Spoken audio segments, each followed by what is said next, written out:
Ladies and gentlemen, today on the podcast, BPN Athlete coming from Australia, Bailey O'Brien. What's up, brother? What's up, mate? Thank you for having me on. I'm very excited, a little nervous, but I'm keen to jump in. Why are we nervous? I don't know. I feel like there's a couple people listening. I do a couple of podcasts back home, but none with the same audience size of yours. But no, I'm more excited than anything else. So we'll start with some icebreakers. Okay, ease me in. So you've been in Austin for how many weeks now? Nearly 3. And your wife is running the Going More Ultra, GNM Ultra, Yep. in 2 days. Mm-hmm. How are you guys feeling about that? I feel excited. She feels excited. She's a little bit nervous. She's never ran anything longer than a marathon. I was initially meant to do the race, been a little bit injured, so probably wasn't the best idea to do my longest running event ever. But one of her goals for the year was to do her first ultra marathon. And so she kind of jumped in to replace me. And yeah, she's going to kill it. I'm excited for it. It's going to be awesome. It's going to be so good. It's going to be a completely different experience this year compared to last year. I think, we're 48 hours away from knowing, but there's more eyeballs on the race this year. There is some real elite talent coming in to throw down. Last year, the race went 235 miles between Kim and Kendall. This year, depending on how these runners are feeling and the weather, he could go 450 plus miles. It's hard to fathom, isn't it? It is. It's days and days and days of running. Something that makes this year's race different from last year's. Last year was the first year we put on the last man standing style ultra. This year, we are now a qualifier for Big's Backyard, which is the world championship of backyard racing. So the people who perform very well here will go perform on the world stage months later. I hope Maddie's listening. This could be you, girl. Just got to lock in. It's anyone's win. I think a lot of times with these races, people try to project the top 3 to 5 runners, and you never know who's going to show up and who's going to have a good day and who's going to have a bad day. What's the weather looking like? Straight rain. Straight rain. That'll throw a big spanner in the works, do you think? I think it's going to... This style of race is so unpredictable on its own. Yep. The weather is just like another curveball of deciding and determining who really wants the win. But being in Austin the last 2 weeks, what do you love about it? I see a lot of parallels between Austin and Australia. It's very fitness oriented, very high energy. People are go-getters. There's good food, which Australia, I would say, has some of the best food in the world as well. The fitness scene is great. But I think for me, just being around the BPN team has probably been the highlight. I feel like I've got really good connections and relationships here, and it's hard living across the other side of the globe to have many touch points throughout the year. But having like nearly a month here all up has just been, and having where you're not necessarily on a tight schedule the whole time, where you're having to go from event to meeting to whatever, has just allowed for some really good connection to come through. So it's been a fun couple of weeks, but I feel like the pinnacle of our trip here is yet to come. Yeah. I'm always fascinated by other countries and cultures. I haven't done as much international travel as I would have hoped up until the 35 years of life that I've lived so far. But much of my life has been dedicated to building this business. Yeah. And Steph and I always talk about how in the future we want to do more international travel. I spent 9 months in South Korea with the military, and that was a great experience. Just being submerged into a completely different culture and people and way of living. What are some of the contrasts of living in Australia compared to the US that you've noticed since being here? Well, we can't sit in the back of a truck and drive around the city in Australia. More rules, more regulations? Yeah, more rules, more regulations. Dang. It is, there's no guns.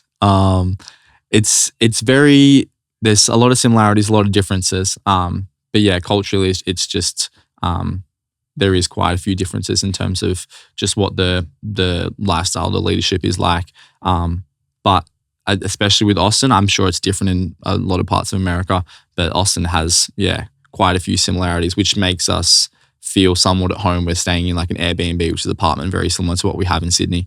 And so, we've been able to find a routine somewhat similar than what we have at home, which has been nice. Yeah. Australia is on my list. It's the nicest country in the world. I'm going to say it, man. It's a long way away, but we kind of understand that. And so when we travel to the US or travel to Europe, like we kind of are prepared for that. But yeah, if you're willing to make the trip, I'll show you what we're all about. I love that. Yeah. I was telling you at dinner last night because we all went to Peacock, which is one of my favorite restaurants in Austin.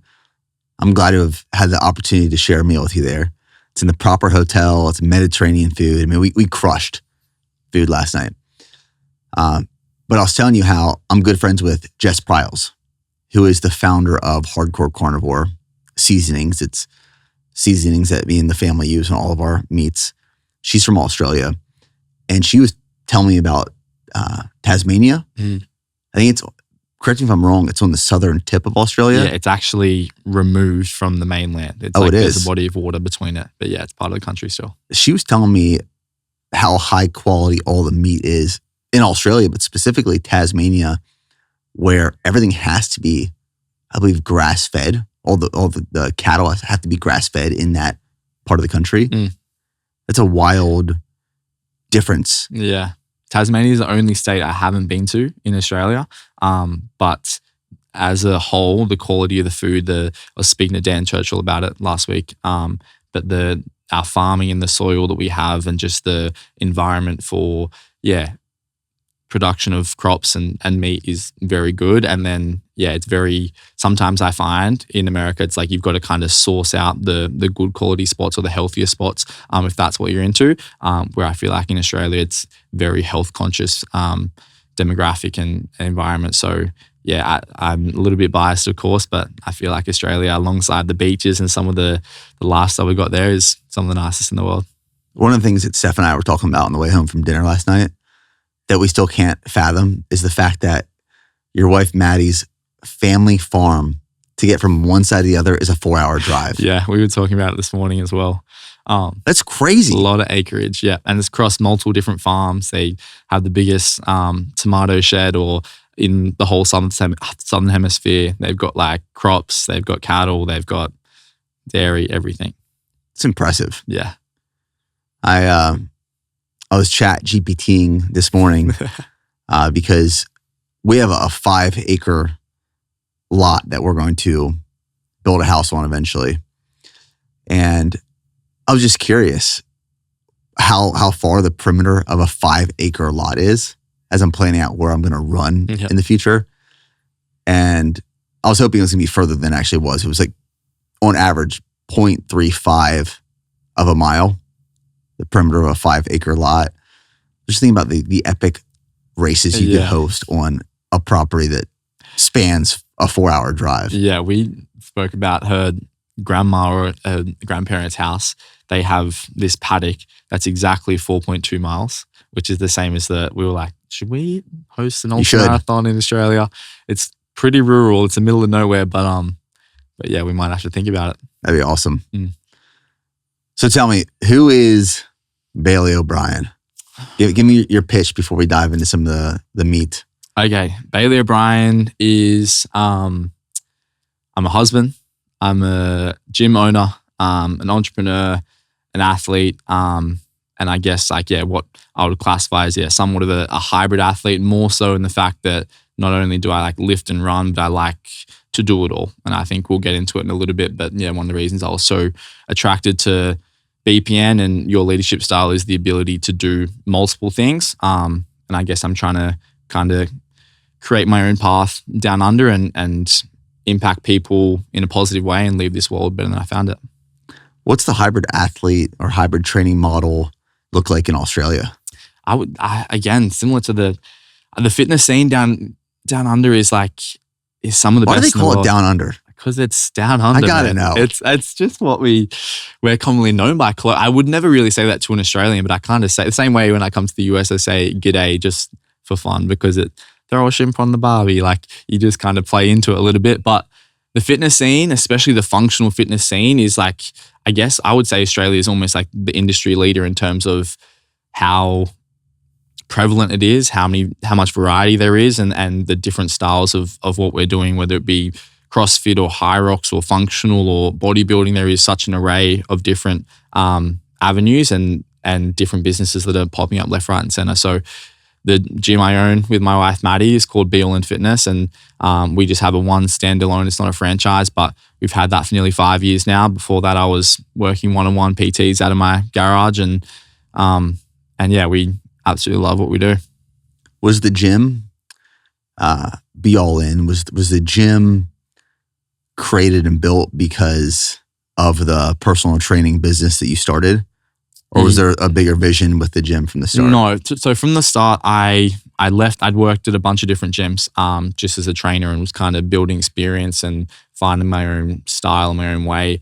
And eventually I decided, hey, I feel like I've got a knack for this. I'm going to kind of go out my own and do my own thing, but wanted to start small, just did one-on-ones. And through that one-on-one, I was able to really refine my craft and have pretty good impact on my clients. And the word kind of spread a little bit. We started running classes at like a primary school underneath a cola, and we were getting over 100 people to come on a Saturday morning. And then from Monday to Friday, I would PT one-on-one, and I was completely booked out for 12 months. And I was like, all right, it's time that we look to find a space. And at that point in time, it was BayFit, which was basically just Bailey O'Brien personal training. It was just me, sole trader.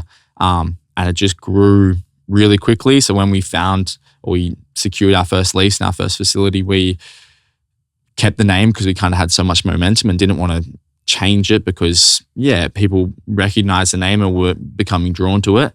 But nearly 2 years ago, we rebranded it to Be All In because we want it to be something bigger than just one person or tied so heavily to me. We have such a good group of coaches now, and we wanted to have a greater impact that expanded past our four walls.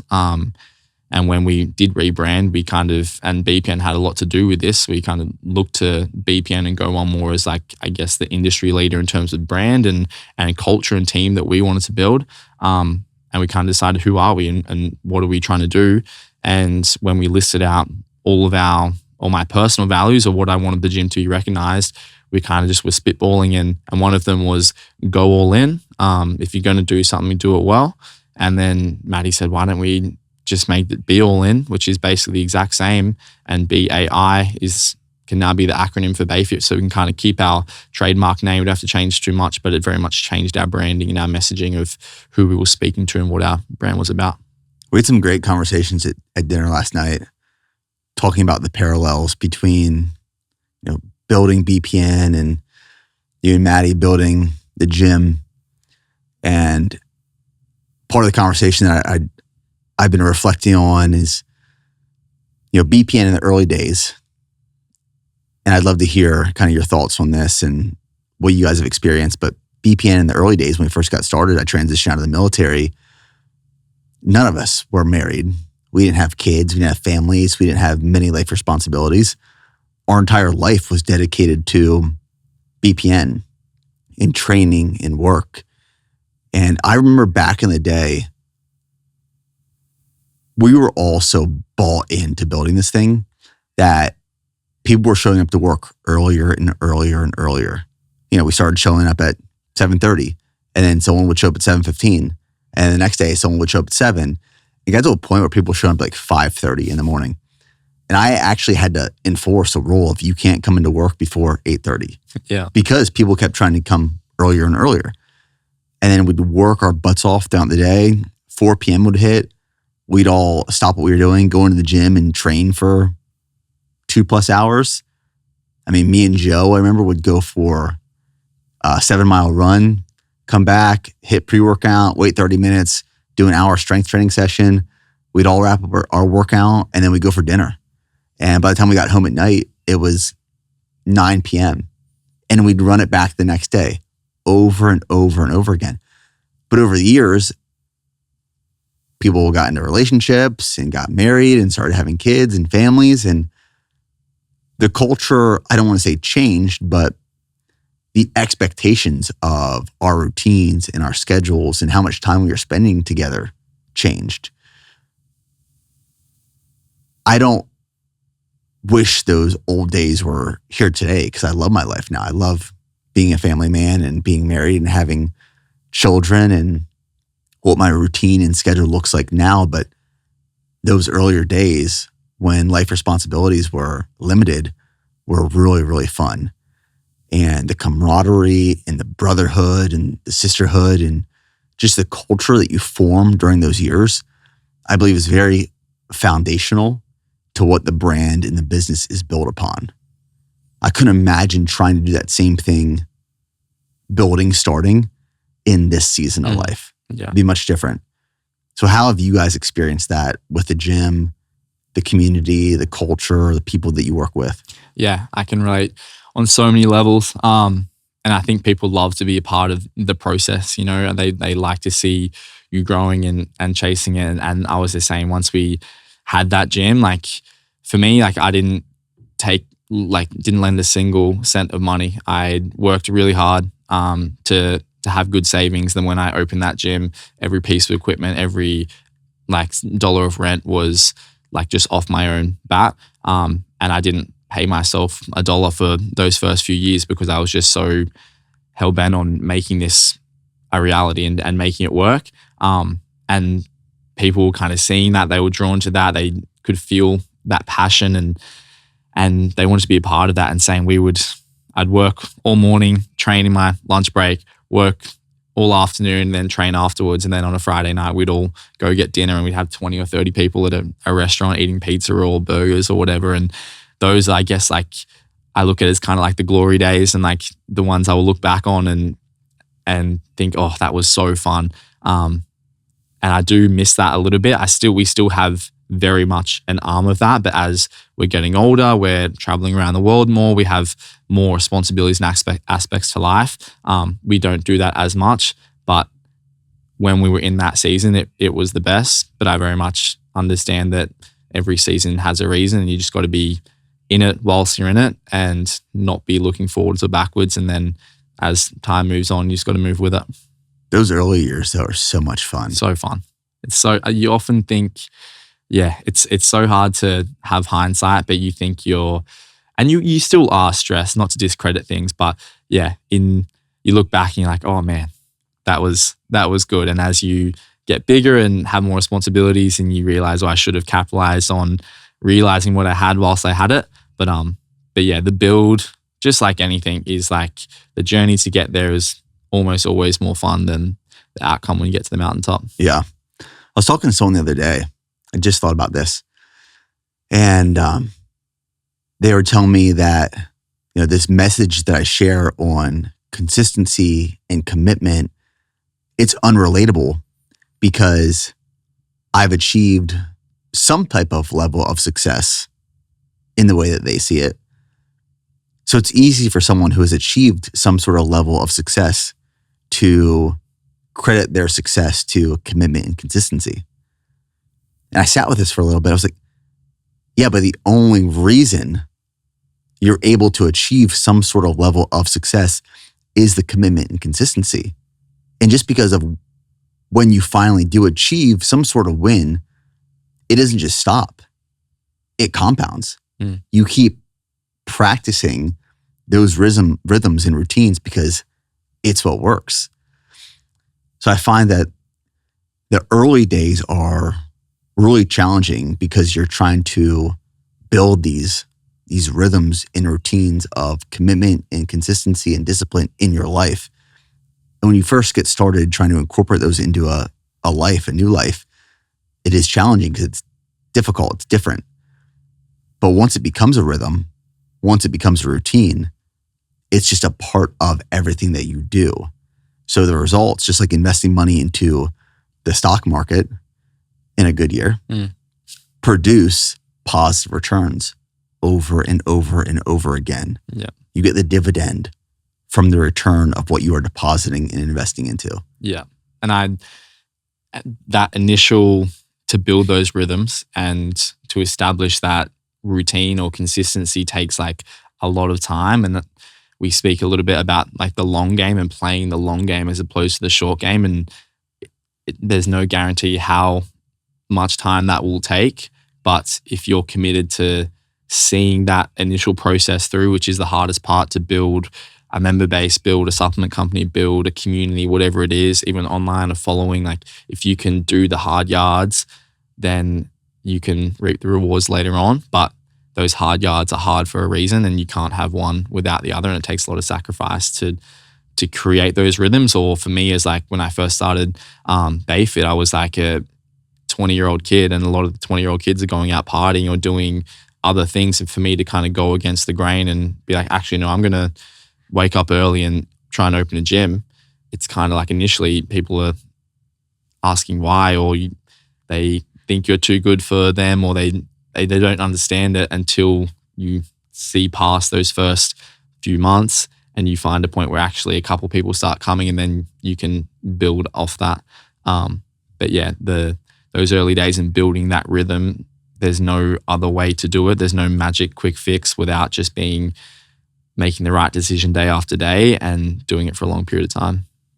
Yeah, I didn't take a paycheck from BPN until 2017. I started BPN in 2012. Yeah. So I worked on the brand for 5 years before taking any money out of the business. Now, a lot of people can't do that because they have responsibilities that they have to financially show up for. But I'm grateful that I was in the military when I was building BPN. And it got to a point where when I transitioned out of the military in 2017, I went all in to BPN. That's also the year that BPN scaled past 7 figures and I could finally pay myself a little bit. I put myself on salary for exactly what the military was paying me at the time. But there is time that you have to deposit into knowing, praying, hoping that it's going to pay off at some point, but not having the security of knowing it absolutely will, but just believing in it. Yeah. There will never be anything that is guaranteed is never going to be worth the fulfillment when you finally get there. And I'm a believer, like you miss 100% of the shots you don't take, but you've got to shoot it if you want to score. And the only way you fail is if you never shoot. But there is always that risk attached to it for sure. And especially if you're shooting big shots or you have big goals. But yeah, I feel the exact same way. You take that risk. Like my own mom told me, hey, don't open this gym. Stay in the garage. It's safe there. There's no rent. Like you can do this for a longer period. But when you kind of have ambition, you know what you want, regardless of what the consequence is, you almost have this sense of delusion that I'm going to make it work no matter what I have to do to get there. And then you just work your ass off. And then for those first 2 years, like I was sleeping like 4 to 5 hours a night because was trying to go pro as a CrossFit athlete at that same window. So I'm training 4 to 5 hours a day whilst working 8 to 10 hours a day. And I know in that window, like I knew full well that this is not maintainable long term. I cannot do this forever, and I'm not going to want to do this forever. But right now I'm young. I've got the energy. I've got the ambition.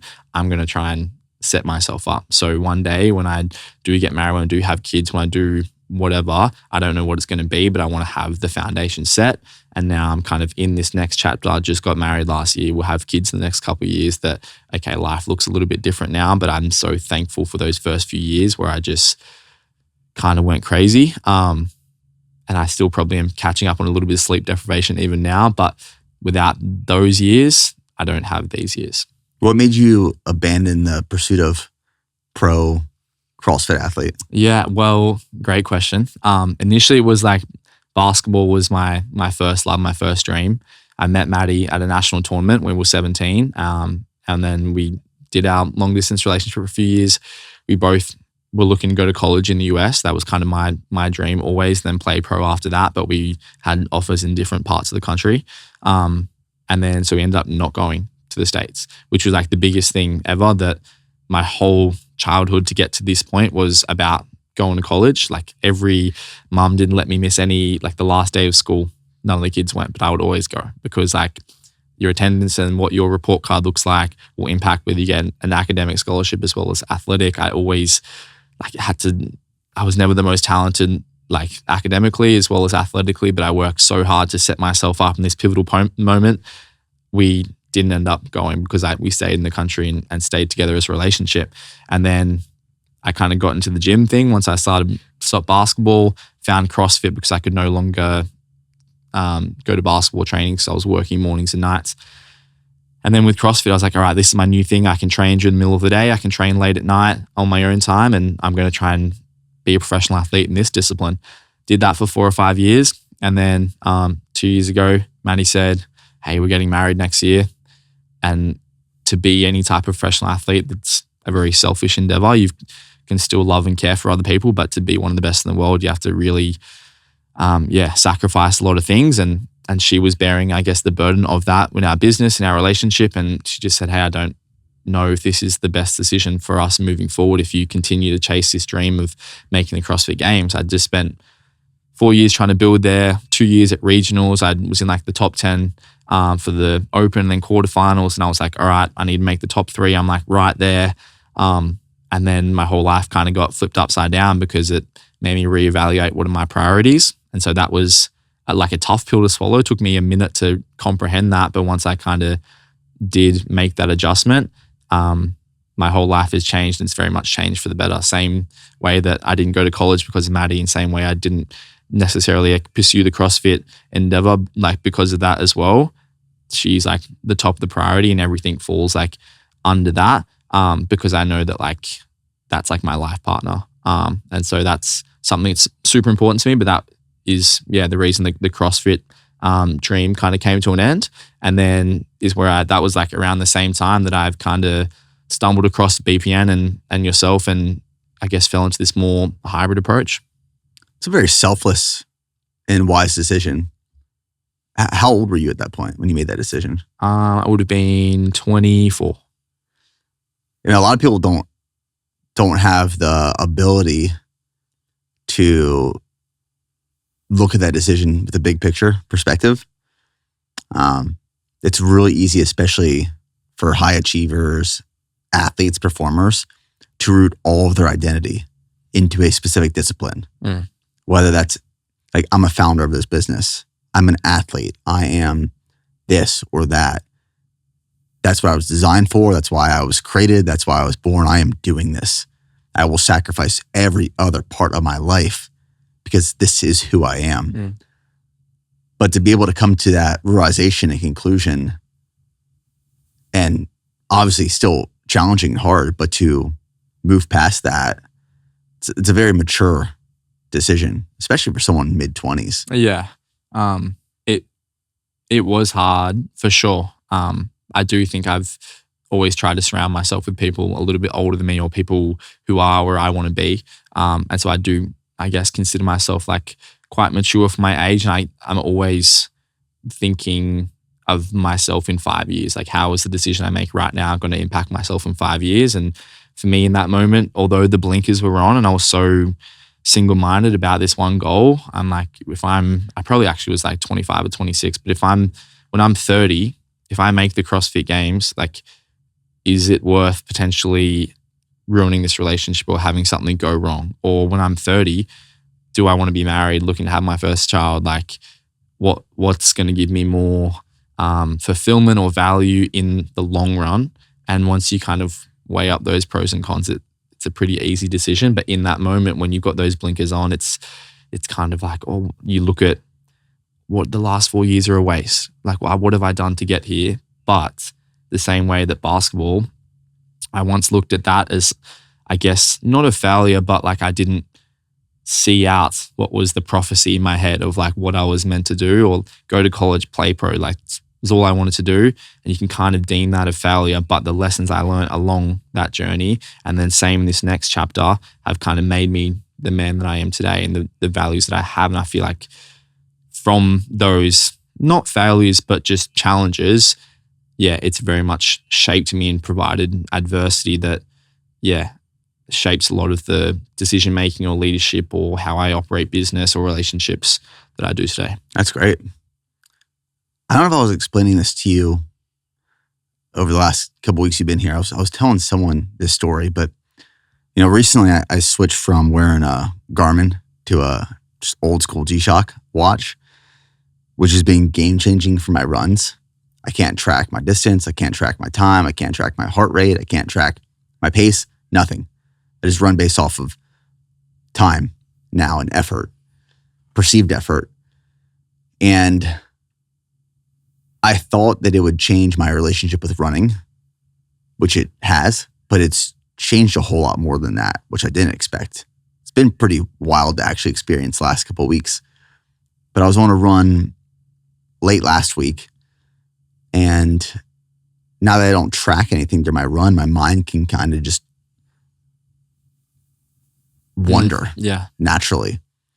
And I was thinking on this one run, I was like, if I train more, I could run faster. I could run further. I could be a little bit more shredded. But like, does it make me a better leader for the people that I show up to on a daily basis? No. Does it make me a better husband? No. Does it make me a better father? No. Well, then what's the point? Yeah. And I'm not saying getting fitter, faster, running further doesn't matter. It just depends on what are your priorities and goals at the moment in time. There was a point in my life where getting fitter, faster, running longer was a priority. Fitness, health, training, eating well, it's always a priority.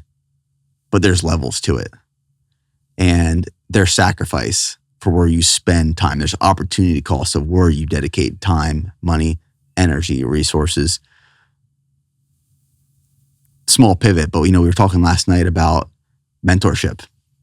And you briefly just brought it up here and how important it is to be surrounded by people, in our case, men, who are leading us, who we look up to. And I have found that I benefit significantly when I'm surrounded by a lot of really strong men, but specifically older men. Men in my life who have older children, who have built and sold businesses, who have navigated the complexities of marriage and life, and learning from them, the mistakes they've made, lessons they've learned along the way. And I want to spend some time just talking about the power of having a really strong, sound inner circle. We had Hybrid Boys Week last week. Was it 2 weeks ago? This was 2 weeks ago. Yeah. And we had Joey, French, Luke, you, me, Jake, Dan Churchill. Just like, Dan's definitely going to call me out for forgetting his name. He's definitely getting me there. I'm sorry. I'm sorry, Dan. It was such a good time.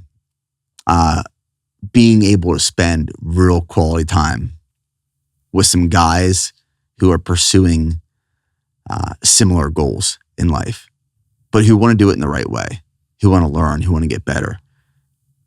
What were some of your key takeaways from that week with the guys? Yeah, I think because that was like your first exposure to being around a bunch of BPN athletes. Yeah, for sure. I've been to the HQ twice, but both have kind of been individual trips. It was awesome to kind of be around the team. And I guess, around the guys as well. I'm super excited to come to Athlete Week where we meet with the whole team, but especially those group of boys, it was great to run. It was great to train. It was great to eat like really good food, but like the connection we were able to kind of build across those 3 days on like a much deeper level was, something I'll cherish forever. And it makes me really excited about the future. I feel very like unified with this team and I feel very lucky to be a part of it. It was overall just a great experience. I knew going into it, it was going to be a fun time. We're going to train really hard. We're going to run a lot. Like you said, eat good food. But I was actually really surprised by some of the types of conversations we were having.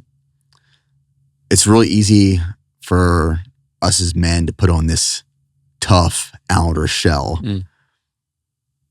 But I found that like when you bring guys together in smaller groups, people will be vulnerable if you are vulnerable. And that's one of the approaches I take as a leader and a mentor. And I see that as one of my gifts, but also a responsibility is if I'm vulnerable around the guys like 2 weeks ago, right away up front, it allows everyone else to be a little bit more vulnerable and share things that we're going through or working through. And I just thought we got into some really deep, meaningful conversations that explored a lot of problems that some dudes are just dealing with on a regular basis. Yeah, I think it was, and like this group of guys have obviously looked up to yourself and through your content on YouTube, the podcast, and being around you, like as I guess probably our primary mentor, we've learned through your experience. And so we've been able to shape our own leadership and qualities and life decisions. Sometimes we've done exactly what you've done because it's worked well. Sometimes we've been able to avoid mistakes because you've shared what works and what didn't. And now I guess we're kind of in charge of leading this next generation of young men, especially on the right path. It doesn't mean we don't have our own problems, and it's really cool as people of influence or with platforms in those positions. Sometimes it's hard to be vulnerable because you want to show strength, which is important. You can still be strong, but I think, it is equally as strong to be honest and be vulnerable and have those conversations. And like you said, that when you're around the right people, it makes it so much easier to do that. And it was really cool to, touch on some topics and explore different avenues and really get to know each other, find out what sets people on fire, but also find out their insecurities and we might share the same things. And it was a really worthwhile experience. I'm very lucky that we've built intentionally a very positive culture at our gym at Be All In. So I do have some really good male counterparts around me at all times, but I feel like one of the takeaways from all the boys was to make sure that we do have a good group around us, no matter where we are in the world, because I feel like, strength in numbers is super powerful. And when you have the right intentions and are wanting to do things the right way, it has even more power behind it. I'm curious some of the observations you've had building a gym and building a strong culture. And as you think about the man you want to be for your wife and future kids, your family, how that's made you think about the way you live your life, the way you show up, the way you lead. There's a John F. Kennedy quote that kind of sets the stage for, I think, where we're about to take this conversation. And he said, "Do not pray for easy lives. Pray to be stronger men." And masculinity gets attacked a lot of times because there is toxic masculinity out there. But I think a lot of people get masculinity wrong and what it means to be a man. And this is something I've been talking about more frequently because I believe there are a lot of weak excuses of men in the world. I'm a big fan of this pastor named Pastor Joby Martin. He has a great recent book called Stand Firm and Act Like Men. But he talks about the fact that there's a lot of boys in the world and a lot of boys who grew up to be dudes, but never experienced what it means to be a man. So what are you learning in this chapter of life as a leader in business, as a husband, future father at some point, peer, about leadership and what it means to be a man? Yeah, I think for me, I think I heard Matthew McConaughey say one time that to be a strong man is like to be a good man. But there's like a difference between being a nice guy and being a good man. A nice guy is not quite sure what he stands for, what he stands against. They get along, but they're kind of a chameleon. They don't, have values that they truly stand for. But a good man has ideals that he does stand for and does stand against. And when they are tested, a good man is not a nice guy. And I feel like for me, that's exactly how I try to approach my life. I try and be a good man. I have values that I stand for and I really uphold them. And I uphold them for myself primarily because you can never tell someone to do something that you wouldn't do yourself. And so that's how I kind of approach leadership for me, that I want to live and the values that I speak, but also hope to speak them empower and encourage others to do the same. But I very much try not to, my personal approach, to tell anyone what to do, but more show them just how I'm going to live my life in hopes to encourage them to do the same. It's actually something we say here at BPN in terms of creating content is show, don't tell. I think certain people respond to being told what to do. So there's two different types of leadership. There's pull and push. And I have in front of me one of John Maxwell's book. It's the 21 Irrefutable Laws of Leadership. It's one of my favorite leadership books ever written. I've read it probably 5+ times, and I reread it frequently because there's so many golden nuggets in there. I mean, there's 21 like golden nuggets. But I was listening to one of his podcasts months ago talking about the difference between pull and push leadership and knowing when to implement these two types of leadership. Sometimes people need pushed. You tell them like what they have to do, where they're going, go get this done. I'm going to push you to go do it. It's a directive. Sometimes people need pull leadership where it's vision, aspiration, motivational. This is where I'm going. Follow me if you want to go on the same path. And knowing when to use push versus pull leadership and who responds to what best and when is a skill that takes repetition and time, and something that I'm trying to refine over time of knowing how certain people respond to push versus pull leadership. Yeah, I definitely think there's a right balance for sure. And there's, especially within the gym culture, that there's times where if we have our gym values and people are not upholding them, I can uphold them as much as I want and lead by example. But if they're going to go against them or create an atmosphere that's potentially toxic and against what we're trying to build in our culture, then like that's when you've got to step in and get pushy and call people out privately and have that conversation. They're tough conversations to have, but if you don't stand for anything, then you stand for nothing. And then that culture, you can't complain about that. So yeah, as much as I can, I try and lead by example and set the standard for my own community. But yeah, there's times where you've got to step in and push back on things as well. Over the years of building the gym, have you ever experienced times when toxic people were in the gym and you had to either invite them out or make corrective change? Yeah, absolutely. And yeah, our gym's surrounded by like a 1 kilometer kind of running loop with some fields. And if you see myself or Maddie, often myself going for like a walk with a member, it's like, oh no, like they're having a conversation. And often we're not trying to be a dictator and kick people out. You know, we're trying to create a safe, positive environment. Often people who are being toxic or overly competitive are actually just deeply insecure. So if you can try and get through to them and guide them and reassure them it's okay, you don't have to act this certain way or this, and reassure them, hey, this is the environment we're trying to create. It's an opportunity to be a leader in this environment, as opposed to just kicking them out as soon as they go against it. That's kind of how we go about it. But if that is not taken on board, then yeah, we are a gym not for everyone. We like to welcome everyone in through our doors, but we also like have values that we want to uphold to make sure that the experience for everyone when they're there, they feel safe, they feel happy, and they feel like they're actually, like a lot of people come to our gym to reinvent themselves. They want a fresh start. It's a brand new community. They're not coming, it's not with their school friends, it's not with their sporting team. This is a fresh start for them, and we want them to feel safe enough to be exactly who they want to be and not be threatened or bothered by anyone else. So that's like a big thing for us. That's something they don't teach you in Leadership 101. Yeah. Is what it feels like to have hard conversations with people.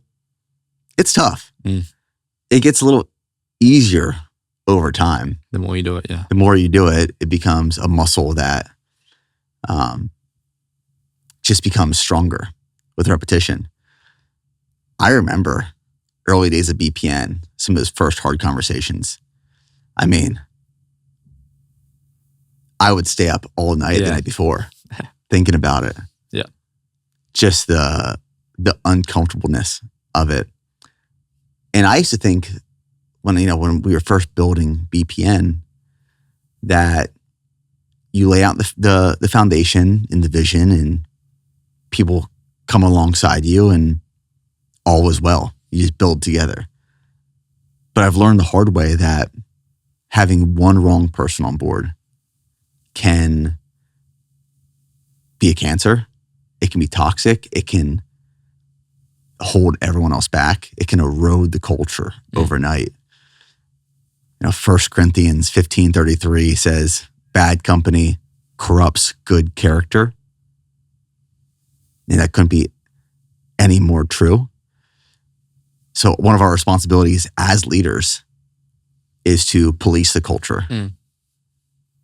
Ensure that we have the right people in the right seats so that it contributes to the culture, the positivity, but doesn't negatively affect anyone else.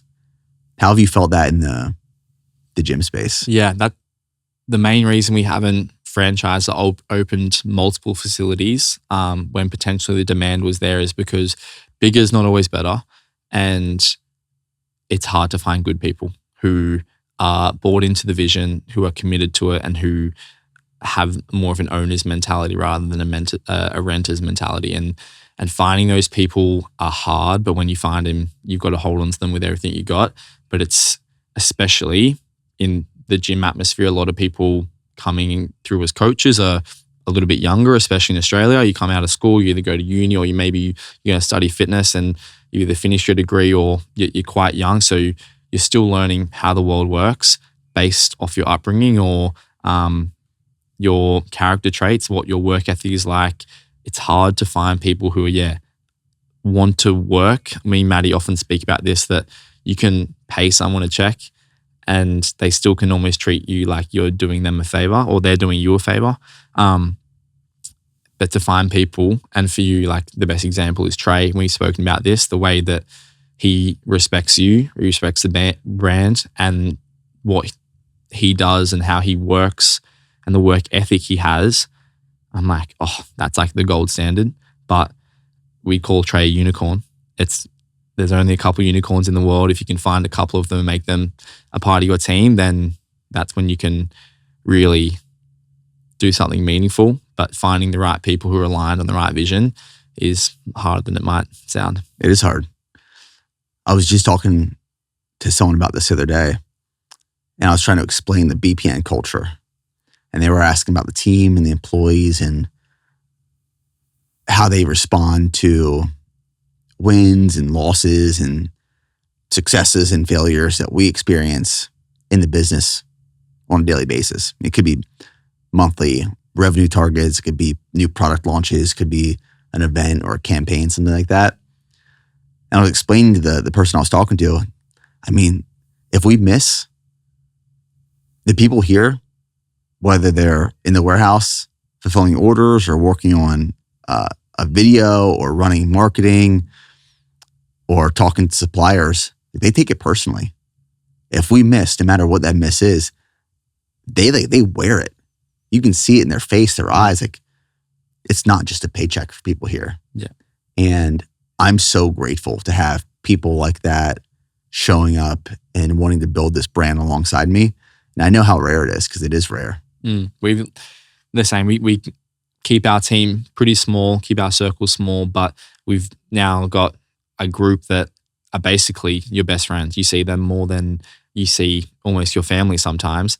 And so once you do kind of find that cohort and you do build that relationship and they understand the vision and they are as passionate as you are, that's when you can do something meaningful, something bigger than yourself. And for us, like something bigger than our four walls. How can we impact people the same way we impact our members, but now it's a bit more online? How can we have that same positivity online as well? But yeah, having the right people in place cannot be undervalued. And yeah, I feel very lucky as well. It's taken a long time to find that. And especially when you bring people straight out of school or straight out of uni, you've got to kind of to mentor them into positions that allow them to be successful. But yeah, having the right team, you can go fast alone, but you can't go very far. And that's something I learned pretty quickly. Do you guys have Chick-fil-A in Australia? No. You don't? No. Have you ever had Chick-fil-A? We had it one time here. Wasn't a fan. Really? Yeah. Why? We must have got a dud batch or something. The chips were kind of cold and the sandwich was no good. Oh, it's fast food. Yeah. It's fast food. Well, where I'm going with that Okay. is Chick-fil-A is known, at least here in the States, for having a standard of service and quality no matter what Chick-fil-A you go to.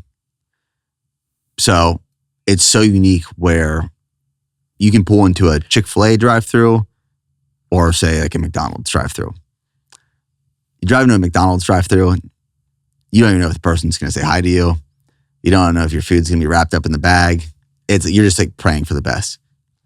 Chick-fil-A, it could be raining outside. There is someone standing outside taking your order, just getting poured on.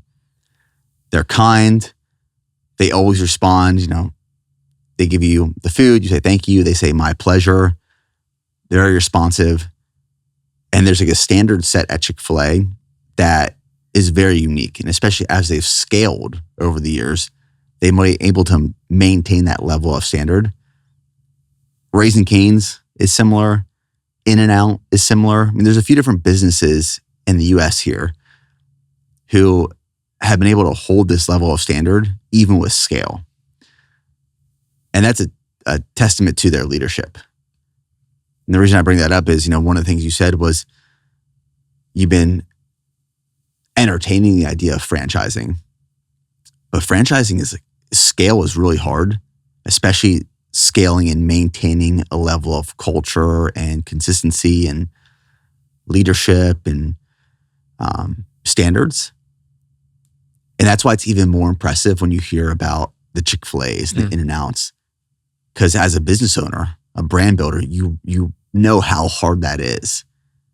You're talking about thousands of Chick-fil-A's. Like, that is so impressive that you can go to any Chick-fil-A in the world and they're going to respond with my pleasure. And they're going to be kind and gentle and humble. And, of course, like there's the one-offs where you come across someone they're not having the best day. It is what it is. It happens. But to hold that standard at scale, it's impressive. Yeah, absolutely. It's something that we've always valued, the quality over the quantity. And there's this saying that you can have control or you can have growth, but you can't necessarily have both. And that's something I'm still grappling with, of how much control do you have? How much do you delegate and trust your team members? And I guess we're still learning that every day. And we're taking steps to build a team like you've got here at BPN to help you run this business. Where right now, me and Maddie are very hands-on, but we understand if we want to grow, we can't always have a finger on the pulse. But yeah, it is when you know what it takes to kind of build a brand and how hard it is to get to a level and then to scale it and then have that same standard upheld across thousands of stores. I guess that's the gold standard, isn't it? I was also thinking last night as we were leaving dinner, I mean, you guys are here in the US for about a month. Yeah. Hybrid Boys Week. You had your 70.3 2 weeks ago, week and a half ago. Maddie has the GNM Ultra in 2 days. I mean, you have to have a lot of confidence in the leadership that you have back at the gym in Australia to be able to travel for a month. Yeah, we sure do. Does that feel good? It does feel good. And there was obviously a period the same way it would be with you, where when you're building, you work every day and you don't go on holidays, you don't leave the gym. But to get it to a point now where we can step away and have complete trust in our team is, such a good feeling.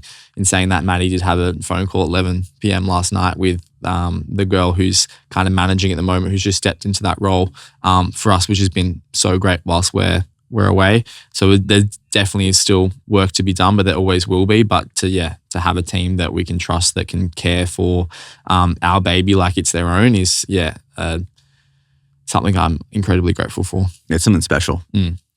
How big is your inner circle back in Australia? Quite small. Like how many people would you say? Inner circle? Like truly inner circle. Like 5. Yeah. Like I can be friends with a lot of people, and I am friends with a lot of people. Like one of the biggest compliments I ever received was when a guy came to our gym for the first time, and I was training in the class and kind of greeted him and hung out with him, work out next to him, and he said to Maddie or said to someone like, I can't believe like I came to trial this gym and Bailey was like just training in the class, like just was like everyone else. And it was just something little, but it made me really reflect and be like, oh, that means a lot to a lot of people. And I want to treat every single person who comes through my walls, like at the gym, but also just in life with that same respect and same attention. And just because I have a lot of touch point with a lot of different people, it doesn't mean my circle's as big. I keep my circle quite small with how open I am and how much I let in. Not because, I don't see weakness in that, but just because you've got to make sure they're the right people, they understand, and they're going to give you energy back and hear you and love you no matter what. And sometimes, it is hard to trust people and understand that they are actually just in your life because they love you and not because they want something from you. Yeah. I've learned over the years that there's nothing wrong with having a small, tight inner circle. And even as I've grown my family, I become even more protective and I want to say strict, but I'd say more intentional with who I allow in my life. You know, I have a lot of peers and friends and coworkers and acquaintances, but there's like a boundary that I put in place of you get access to more of me and more of my family. And it's not to say that I'm extra special, but I'm very protective of who I allow occupy my mind and speak into my life or give me feedback or share their opinions or be around my kids and my wife. And as Steph and I have conversations of what we want our future to look like, we want to do life with other people, like truly living life alongside other people, not just having people come in and out of our lives, just like casual friendships and acquaintances. No, we want like deep, meaningful friendships, people in our lives that feel as if they are family. And that's hard. And in order to do that, you have to set up boundaries and you have to be disciplined and very intentional with who gets access to certain parts of you and who doesn't. And that sounds really cold, really harsh from the outside looking in, but I actually think it's very selfless. It seems selfish, but I actually believe it's selfless because then you can actually commit time and energy to the people that you want to do life with. Yeah. I think for me, my favorite thing in the world is training with other people. Like I absolutely love sharing that experience, playing music. Like it's almost like as a kid playing a part of a sporting team. It creates such good memories and I just love nothing more. And I'll train with anyone. Like no matter what the ability, I feel like that experience is so fun. And it's no disrespect to anyone, but the difference between that type of relationship and like inner circle, people you can like tell anything to. Who do you want to be around your kids one day? Like that's a conversation me and Maddie have all the time. Like I love how you and Trey have 2 kids each that are growing up together. Like that kind of shared experience, that relationship is something that I hope we have as well. And when we're thinking, who do we want to have that with? That's a type of the inner circle that I'm thinking of as well. Because I agree, when you are built to be a high achiever and you are always chasing the next thing, when you do have downtime, when you do have family time, what are you putting your energy towards during those times? And it's not, I don't want to have those times and be like, I just need some alone time now. I want to hang out with the people who give energy back to me and not just take it. Yeah. I shared some notes with you before we dove in today, and we went back and forth on some topics that we've wanted to share. And you've obviously learned a lot of valuable lessons about leadership as you've been building this gym and this massive community and culture over in Australia. And I've learned some valuable lessons on leadership as I've built BPN and have learned how to be a father and husband and what that looks like and feels like. And again, to go back to this book, John Maxwell's The 21 Irrefutable Laws of Leadership. One of the laws in this book is called the law of sacrifice. And the law of sacrifice, which is one of his 21 irrefutable laws, says that as you rise in leadership, your responsibilities increase as your rights decrease. A leader must give up to go up. And I've thought a lot about that over the years because a lot of athletes, founders, business owners, people who are striving towards achievement and success that is guided by purpose, it can become a very lonely journey. I mean, I can attest to that. Over the years, as my business has grown, my responsibilities have increased, it is in a way become lonelier and lonelier because you do end up giving up a lot of your rights to be a better leader, a stronger leader. And again, I can't recommend this book enough, but John Maxwell says the heart of good leadership is sacrifice, not personal gain. I think a lot of people think that being a leader comes with all of this personal guaranteed success. It's more power. It's more money. It's a bigger title. It's more friends. It's more of things. Yeah. It's more gain. But no, it's actually at the heart of good leadership. It's sacrifice. It's giving up more, not gain. I think if a lot of people knew that going into it, they probably wouldn't choose a path of leadership. There's a difference between being successful and high achieving and being a leader. I'm more interested in being a better leader than being successful.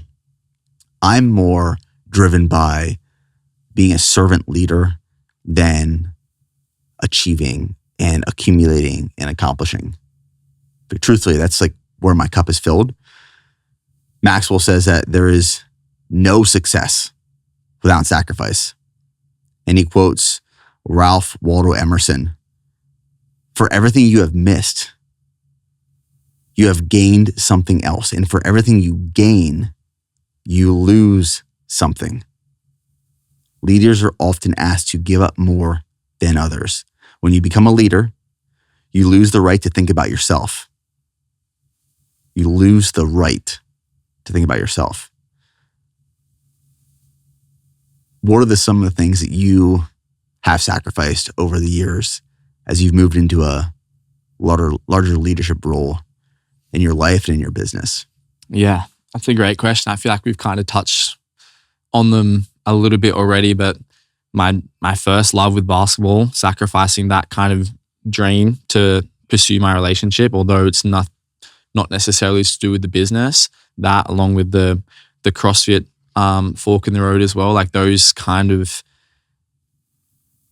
two selfish endeavors where I wanted to be a professional athlete because of my love for the game, but also because of all the glory that comes with it. I guess I wanted to be on the center stage. I wanted to make lots of money. I wanted to be in that arena. But when you think deeper about the actual why, it was self-gain. And those two sacrifices have shaped a lot of what I do now. And then a lot of my purpose now is I want to maximize my own potential, but I want to help others maximize theirs. And so a lot of my actions, a lot of my decisions is this is my decision right now maximizing me, or is it maximizing someone else? And is it going to help them? And I feel like that's, I kind of take with me with every decision personally as a business. But yeah, moving forward, it's the older you get, it's more about, serving others and helping them with their journey. But I feel like as the leader, it's my responsibility to troubleshoot that, know what works and what doesn't, so then I can stop someone from making the same mistake and steer someone in the right direction. So Maxwell also says, this is so true. When you have no responsibilities, you can pretty much do anything you want. Blessing and a curse. Yeah. Once you take on responsibility, you start to experience limitations in what you can do. The more responsibility you accept, the fewer options you have. I can definitely relate to this. And here, based off what you just said, everyone who leads gives up some opportunities. Some people have to give up beloved hobbies. Many give up aspects of their personal lives. The first thing I think of instantly is, we live in a neighborhood that's surrounded by a golf course. People are always asking me, why don't you golf more? Well, that's a hobby that, one, I'm not interested in, but also I'm not willing to sacrifice other responsibilities I have to go golf for multiple hours on a Saturday. Nothing against golf. Yeah. If you love golf, I love that you love golf. But one, I don't love golf. And two, I'm not willing to sacrifice my other responsibilities for golf. But as your responsibilities increase in life, your leadership increases, there is sacrifice that comes with it. And for a long time, I fought that sacrifice. I would mourn the things that I was sacrificing, as opposed now, as I can reflect as I'm older and I believe a little bit more wiser, that it's actually a blessing that we're being called to sacrifice certain things, because we are also being blessed with the ability to steward leadership responsibilities. And that's something that not everyone gets the opportunity to pursue. Yeah.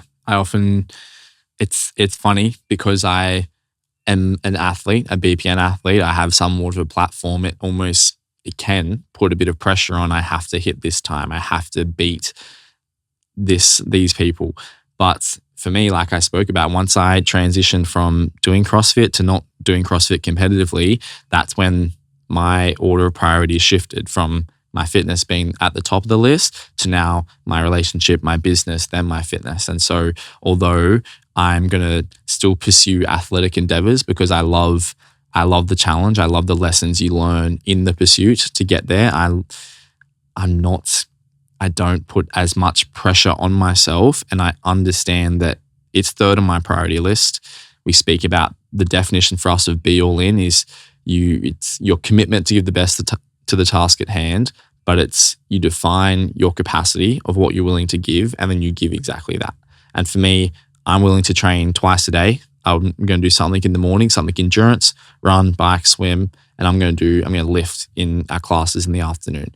And that's my fitness, my commitment. So although I'm like, I would love to do whatever it is, a sub 60 high rocks, a sub 3 hour marathon, a sub 5 hour half Ironman, if I start neglecting or sacrificing other responsibilities that are above those priorities, then I'm becoming all consumed. And we speak about the difference between being all in and being all consumed. And there's been plenty of windows where I have been consumed by the task and often athletic. But now I'm completely okay with being hybrid, pursuing different pursuits in different arenas, but I'm not going to be the best in the world anymore. And I'm okay with that. And a lot of my messaging online is it is okay to still do the thing, chase the goal without the pressure of pass or fail. And it doesn't mean I'm going to try any less hard. I'm going to give my best and maximize my potential. And whatever I say I'm going to do it. But it also doesn't define my worth, whether I make it or not. And that's something that I feel like potentially can stop people from trying in the first place, is that fear of failure, or it's the comparison to others, or I'm not going to get as good a time as Nick Bear. Why am I even going to bother? But if part of my messaging can encourage people to do more health and fitness without being at the expense of something else, then yeah, that's a lot of my reasoning and purpose. Yeah, I heard you talking about on your podcast. It was probably an episode months ago. You first started training for your first sprint try, and one of the members from your gym went and did like a 70.3, and he crushed it in like 4 hours, 30 minutes. And as you were training for your first try, you can easily compare your performance to someone else's performance and be extremely discouraged. That's one route you can take. Or be positive. How do I surround myself with this person? How do I learn from this person? How do I be inspired by this person? Because it's really easy to take this approach of, if someone else is beating me, I am losing. Like, there's not room in this world for everyone to win. I used to take that same approach to life. If I'm not beating everyone, I'm losing. And I learned over time, there's room in this world for everyone to win. Like, their win does not take away from my success. Did you always have that mindset, or is it something you had to learn? Learn, absolutely. For sure. And like it is, yeah, when you're in it, like when I was competing in CrossFit, you've got to have the blinkers on, because if you're not borderline or consumed, like it's very hard to make that top 1%. But for the 99% of us who aren't competing professionally, like, are we going to let that stop us from trying in the first place? Or are we going to still have fun and get so many of the benefits out of it without that comparison? And so we've got 4 kind of key pillars at the gym, but one of them is a rising tide lifts all boats. And if you run a faster marathon than me, then it's only going to make me better, especially if we're training in the same environment, the same atmosphere. So we want to hero the people who are doing better than us, knowing that there's always someone who's probably doing worse than us, and it doesn't make us a better or worse person because of that.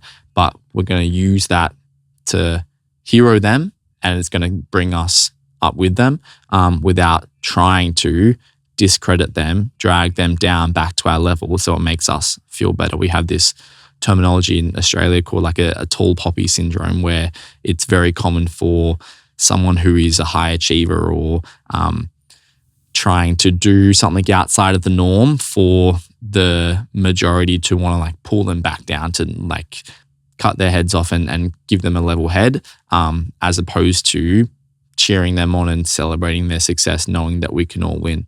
And I feel like through our values at the gym, a lot of them are, you can attach a physical or connotation to them, but it's mainly about the psychological approach to fitness and to life as well. So that's a big thing for us, because the mental side of things is often whether someone enjoys something or they don't, or whether they even do something or they don't. Have you heard of the crabs in a bucket analogy? No. I think it's the same as the tall poppy syndrome. Yeah. This actually happens with crabs. You put a bunch of crabs in a bucket, and if one crab starts to try to climb out of the bucket, the other crabs will actually reach up and pull this crab back in the bucket. Yeah. And it's the analogy of, like, in life, if status quo is conformity, doing the same thing, the one outlier is going to try to climb out of what everyone else is doing, but the response of all the other who have conformed are going to try that to pull that person back down. Like, oh no, you're not getting out of here on your own. Crabs in a bucket. That's how the world works. As soon as you try to step out and do something different and new and hard and challenging, you are the anomaly. And no one wants the anomaly. Yeah. No one wants the black sheep. It's like, stay here, do what we're all doing, conform to the patterns of this world, and people will try to hold you back, but you got to push through it. Yeah. And like, for me, I can handle it. You know, whether I get a negative comment or people aren't happy for me, or he's only a BPN athlete because of this, or whatever it is, he must be using steroids. Like, I know that my integrity is good and that my character is strong and I can handle that heat, but I'm going to try and change that culture for my community in person and online, because that shouldn't be the standard. Who says that's the standard, you know? And if we can, it's funny. I often think about, I'm sure we both get frustrated with the way some people act in the world and some of the negativity out there, but the people listening to this podcast probably aren't those people. You know, they're probably the right people who already have very similar values to us. But if we as leaders in our respective communities can like take that heat, stay strong, encourage people in our communities, the people listening, to uphold those same values, then maybe they impact one person. And if like we're the 1%, then and the people listening can impact one person, then we become 2%. And that person impacts someone, then it becomes 3%. And like I kind of just have this mindset that, yeah, there will always be that negativity, but I can take the heat and I'm going to try and impact as many people positively while I'm on this earth. I mean, that goes back to the law of sacrifice. For people like us who have built personal brands, and I want to talk a little bit about building a personal brand. There's people who follow us and look up to us and will model their life based off of the way that we are living our lives. It's a huge responsibility. And as John Maxwell says, as you rise in leadership, your responsibility increases and your rights decrease. And there's a lot of people out there who have built platforms and they steward those rights and responsibilities the wrong way. Like, we have platforms, we have influence, we have responsibility. We have to set the standard. We might be going through something tough or angry or frustrated with someone or something, but we have the right to show up for the people who follow us, to lead them and not act out of emotional insecurity or instability. But that's the responsibility that we have as leaders in the space. I think there's way too many people with platforms and audiences and followings who don't take that responsibility serious. And they think they still have all the rights. Yeah. You know, you don't. Yeah. You don't. Like, you've given up those rights to get the following. Yeah, exactly right. Yeah.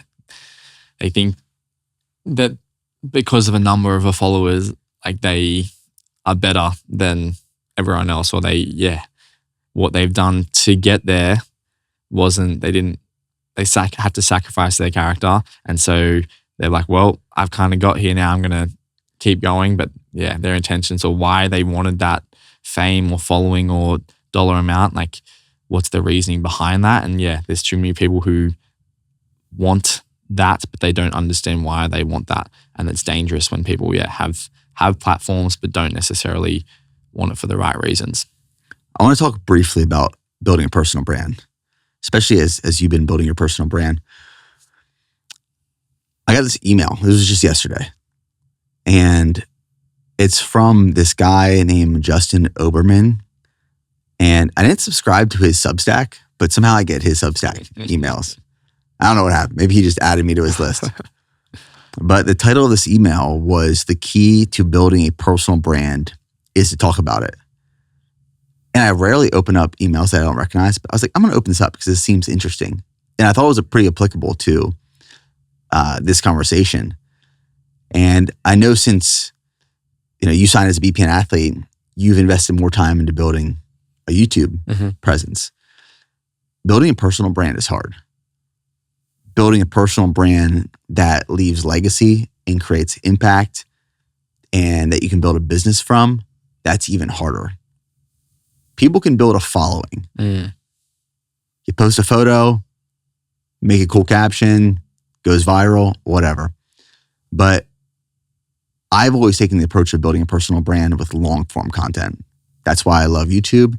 That's why I love the podcast, is because people can hear you speak and talk. So some of the copy from this email, which I thought was gold. Everyone wants to be a thought leader. Nobody wants to give a speech.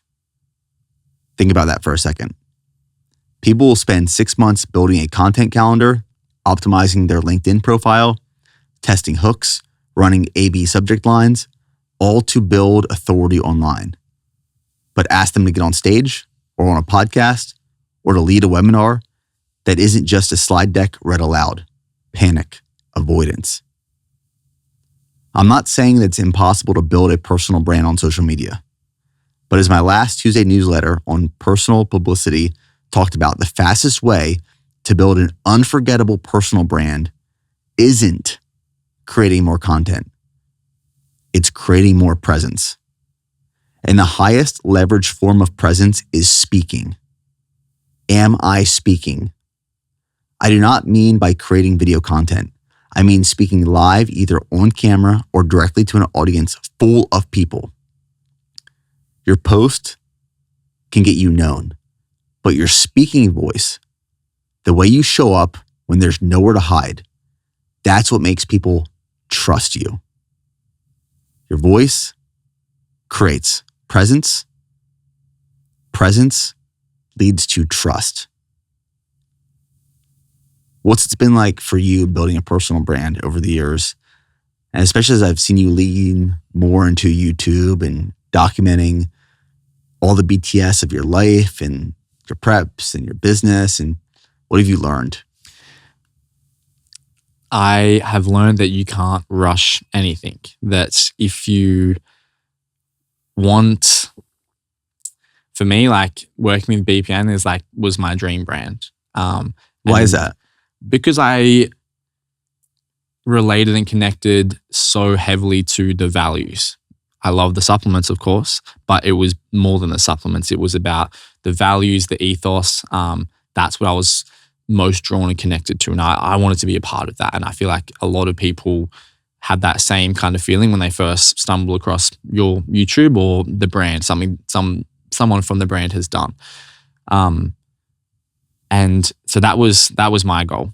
And as my platform was growing slowly, I would have offers from multiple supplement companies. Hey, come work for us. Hey, here's a paycheck for this. And I said no to all of them because I knew who I wanted to work with and I was going to play the long game. Didn't know how long it was going to take. Maybe it never happened, but I know it definitely wasn't going to happen if I'm using other brands, promoting other brands. So I would buy product from Australia, pay international shipping, be a consumer, be a fan, and uphold the same values that you uphold and hope that things will work out exactly how they're meant to. I made a post last night that said, in a world where people are playing the short game, go long. And I truly believe it can be so easy to think that we live in this rat race where everyone wants the same thing. Everyone wants a following. They want the brand opportunities. They want the limelight, whatever it is. But it's never been easier to stand out from the crowd if you just do things the right way. The right way is going to take longer, but the fulfillment you're going to get when you get to that mountaintop, or whether you sign with BPN or whatever it is, you start that business, that feeling will never compare if you take a shortcut to get there. And only you will know if you did it the right way or the wrong way. But I'm telling you, that's not a life that I want to live.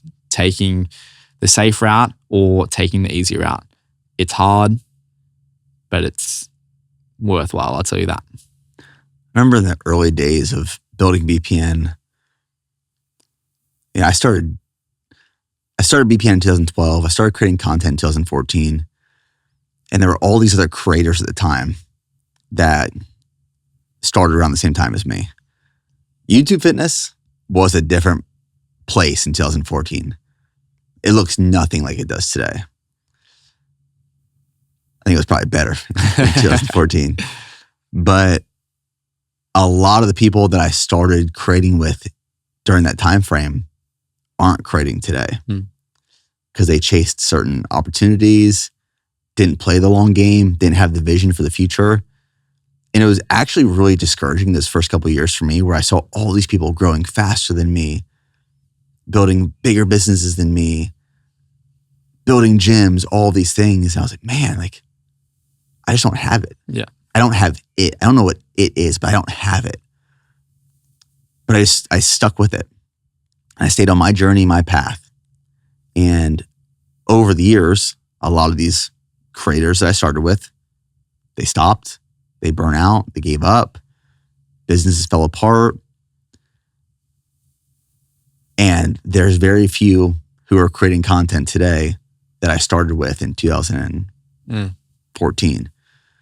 But I played the long game and it worked out. But I will be honest, like those first couple years, like many years, were very discouraging. I always felt behind. I always felt like I was losing. I always felt like everyone else was gaining faster than me and succeeding more than me. And I thought something was wrong with me. Thought my approach was wrong. They were better. They were smarter. I just, for a while, accepted the fact that like I'm always going to be second place. I'm always going to be behind. Yep. But then I just stuck with it.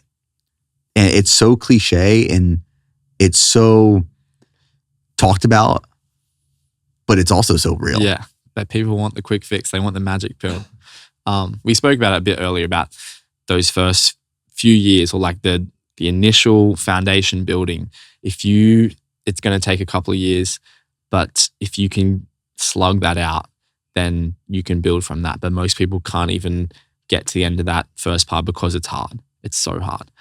I think one of my assets was that when I started posting content, it wasn't to go viral. And I feel like a lot of creators, especially young ones, the main reason they want to grow a social media platform is because they don't have to work. They want that to be their job, which I can understand, but it just means their reasoning or their why behind it is kind of shallow. Where for me, I had already built my gym, already had my community, which was growing before I was ever tried to like grow my social media.